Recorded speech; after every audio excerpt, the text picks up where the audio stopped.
Welcome to Bujji home foods. ఈరోజు green chicken చేసుకుందాం.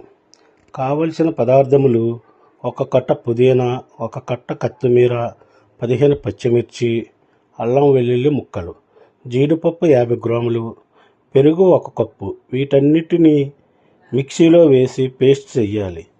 Paste చేసిన దానిని 1 కేజీ చికెన్లో వేసి తగినంత సాల్ట్ వేసి బాగా కలిపి 2 గంటల వరకు మారినేట్ చేయండి. ఇప్పుడు ఒక గిన్నెలో నూనె వేసుకొని 2 స్పూన్ల జీలకర్ర వేసుకొని ఫ్రై అయ్యాక మారినేట్ అయిన చికెన్ వేసి బాగా కలిపి 10 నిమిషాలు హై ఫ్లేమ్లో ఉంచండి.